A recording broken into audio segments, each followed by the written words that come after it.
છો દોસ્તો?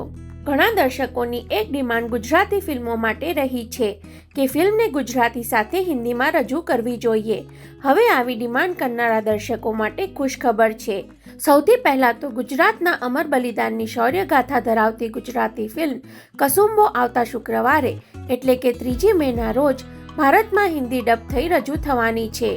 આ ફિલ્મનું ગુજરાતીમાં કલેક્શન લગભગ 9 થી 10 કરોડ આસપાસ રહ્યું છે, જે એક રીતે ખૂબ ઓછું કહી શકાય.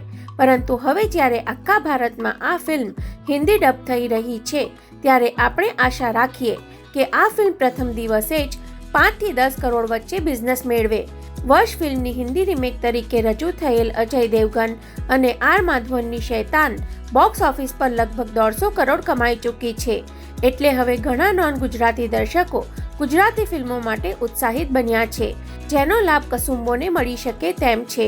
કસુંબો બાદ બીજી એક ગુજરાતી ફિલ્મ હિન્દીમાં રિલીઝ થવાની છે, જેનું નામ છે ત્રિશા ઓન ધ રોક્સ. વશ જેવી ફિલ્મથી ભારતભરમાં જાણીતા થયેલા કૃષ્ણદેવ યાજ્ઞિક અને વશ તથા શૈતાનની મુખ્ય અભિનેત્રી જાનકી બોડીવાલાની આ ફિલ્મ 21 જૂનના રોજ ગુજરાતી સાથે હિન્દીમાં પણ રિલીઝ થવાની છે. ત્રિશા ઓન ધ રોક્સની રિલીઝ ડેટ જાહેર કરતું પોસ્ટર રજૂ થયું છે, જે જોઈ ચોક્કસ એવું લાગશે કે આ કોઈ બોલિવૂડની ફિલ્મનું પોસ્ટર છે. આ ફિલ્મમાં જાનકી સાથે રવિ ગોહિલ અને હિતેન કુમાર જોવા મળવાના છે. ફિલ્મના રાઇટર ડિરેક્ટર છે કેડી સર.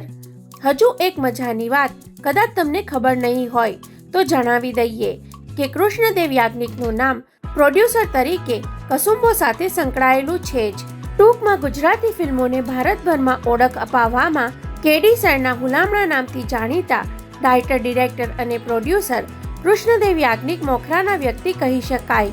કેડી સર વિજયગીરી, અભિષેક શાહ, અભિષેક જૈન અને વિશાલ વડાવાલા જેવા મેકર્સ ગુજરાતી ફિલ્મોને એક નવી જ ઓળખ અપાવવા અથાગ પ્રયત્નો કરી રહ્યા છે. ત્યારે એક દર્શક તરીકે આપણી ફરજ છે કે આપણે ગુજરાતી ફિલ્મો થિયેટરમાં જોવા જવાનો આગ્રહ રાખીએ અને પૂરતો સપોર્ટ કરીએ, કેમ કે આપણી ભાષા એ આપણું ગૌરવ છે. જય જય ગરવી ગુજરાત.